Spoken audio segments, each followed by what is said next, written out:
incluso hemos visto en algunos esquemas, un pavimento está constituido por 2, 3, 4 capas. Vamos a ver cómo se denominan estas capas de manera genérica y qué funciones tienen.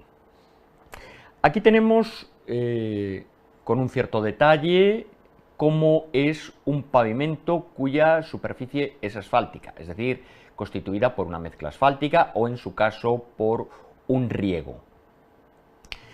En el caso más general de utilización de mezclas asfálticas en la parte superior del pavimento, podemos llegar a tener dos capas que una se denomina de rodadura, la que está en la superficie, la que está inmediatamente por debajo es la que denominamos capa intermedia, y por debajo de estas capas superiores, que es en España lo que denominamos pavimento, al contrario, como ya hemos señalado, de lo habitual en otros países, están la capa de base y la de subbase. Las capas superiores en estos pavimentos con superficie asfáltica son las que proporcionan las características funcionales, es decir, las características que interesan a los que circulan por la carretera. Desde un punto de vista estructural, los esfuerzos horizontales que se producen cuando hay un cambio de velocidad, sea en magnitud, porque se producen aceleraciones o frenadas, o sea en dirección, porque se está tomando una curva, esos esfuerzos horizontales son totalmente absorbidos por los primeros centímetros del pavimento, es decir, por la capa de rodadura.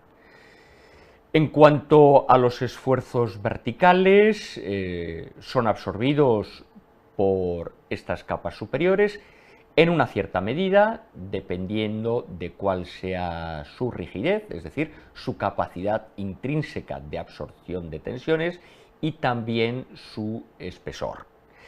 En cuarto lugar, las capas superiores del pavimento tienen la misión de impedir el paso del agua, aunque en este sentido hay que llamar la atención sobre el hecho de que desde hace algunas décadas existe la posibilidad de que la capa de rodadura no sea impermeable, sino todo lo contrario.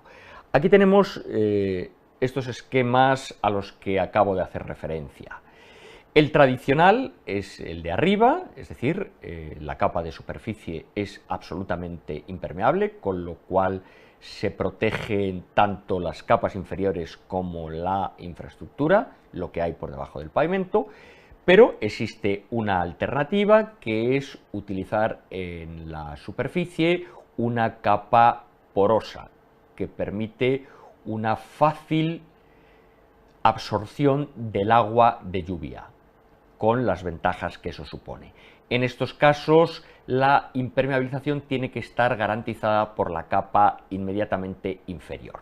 En cuanto a la capa de base, su misión es puramente estructural.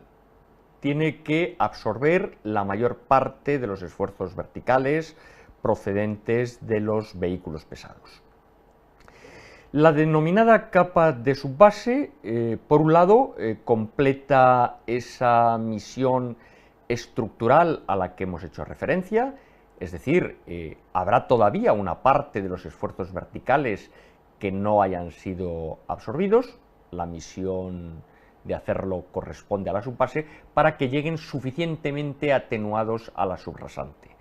Por otro lado, hay que tener en cuenta que esta subrasante va a ir cambiando sus características a lo largo de la vía, de manera que la subbase va a suponer una cierta uniformización del apoyo.